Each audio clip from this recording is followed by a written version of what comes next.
நண்பா இன்னைக்கு வந்து நம்ம ஃபிஷிங் வந்திருந்தோம். நானும் சதாம்பரமும் என்ன மீன்லாம் பிடிச்சிருக்கோம் அப்படிங்கிறத பாருங்களேன். ஒரு சின்ன ஒரு இது பாருங்க. இதுதான் நம்ம ஏரியாவுக்குள்ள வந்து விற்க வரக்கூடிய புள்ளிக்கலவான்னு சொல்லுவாங்க. நம்ம பிடிக்கிறது பண்டாரின்னு சொல்லுவோம். இதுதான் புள்ளிக்கலவா. ஏரியாவுக்குள்ள விற்க வர்ற மீன் இதுதான். நல்லா பார்த்துக்கோங்க. இப்படிதான் இருக்கும். அதுக்கு எதுக்கும் வித்தியாசம் இருக்கும் உங்களுக்கு. சரிங்களா? அதுக்காக தான் நான் இந்த வீடியோ காட்டுறேன். உயிரோட தான் இருக்கு. நாங்கள் எதில் பிடிச்சிருக்கோம் அப்படின்னா ஜிக்கில் தான் பிடிச்சோம்.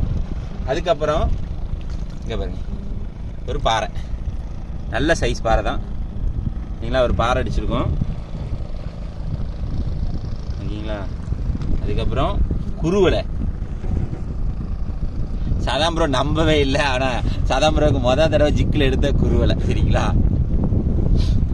அதுக்கப்புறம் ஒரு பாறை. மொத்தம் 4 மீன் நம்ம பிடிச்சிருக்கோம். இங்கே பாருங்க, நீங்களே பார்த்தாலே உங்களுக்கே தெரியும். நல்லா க்ளோஸ் சொல்கிறேன்.